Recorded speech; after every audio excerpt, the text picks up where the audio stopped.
Glazed architectural terracotta is a ceramic masonry building material used as a decorative skin. It was popular in the United States from the late 19th century until the 1930s and is still one of the most common building materials found in U.S. urban environments. It is the glazed version of architectural terracotta. The material in both its glazed and unglazed versions is sturdy and relatively inexpensive and can be molded into richly ornamented detail. Glazed terracotta played a significant role in architectural styles such as the Chicago School and Beaux Arts architecture.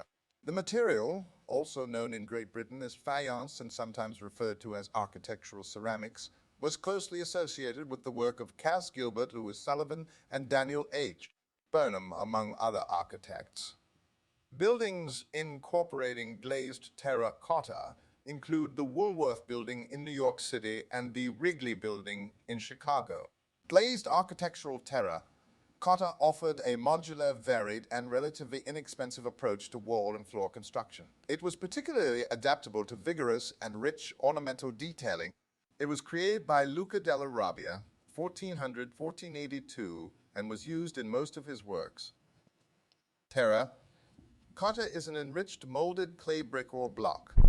It was usually hollow cast in blocks, which were open in the back with internal stiffeners called webbing. Webbing substantially strengthened the hollow blocks with minimal weight increase. The blocks were finished with a glaze, with a clay wash or an aqueous solution of metal salts before firing. Late 19th century advertising for the material promoted the durable, impervious, and adaptable nature of glazed architectural terracotta. It could accommodate subtle nuances of modeling, texture, and color. Compared to stone, it was easier to handle, quickly set, and lower cost. The cost of producing the blocks when compared to carving stone was a considerable saving, especially when casts were used in a modular fashion, that is, used repeatedly. It never needed paint, and periodic washings restored its appearance. Variations in the color and pattern of the glaze could make it look like granite or limestone. This flexibility helped make it attractive for architects. The American Terracotta Corporation, founded in 1881, operated for 85 years in the little town of Terracotta in the heart of Illinois dairy country near Crystal Lake, Illinois. The company fabricated architectural terracotta for more than 8,000 buildings throughout the U.S. and Canada. It was the last exclusive manufacturer of architectural terracotta by the time it ceased production in 1966. From its founding in time to rebuild the fire-ravished city of Chicago until its closing, it was the major producer of architectural glazed terracotta in North America. Ostavino teal was used in many places, including the Bridge Market under the Manhattan side of the Queensboro Bridge.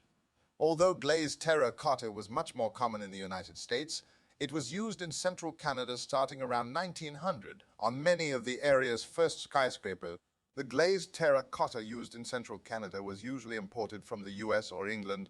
From around 1880, unglazed terracotta was supplanted by the glazed version, faience, and glazed brick, which were easily cleaned and not blackened by city smoke, notably by the Bermontoft Pottery Company, which also exported to Paris and Montreal. Faience was popularized in Melbourne in the 1920s by architects such as Harry Norris.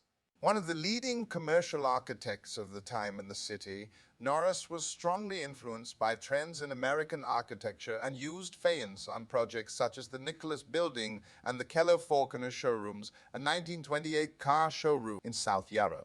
In Sydney, it featured on notable buildings such as Weymouth House, designed by Joseph Charles Fowle. Australian-made tiles were available from Wunderlich Tiles, a company founded by London-born Frederick Wunderlich. Thank you for watching. Don't forget to please like and subscribe. If you have a topic you would like to suggest, leave a comment.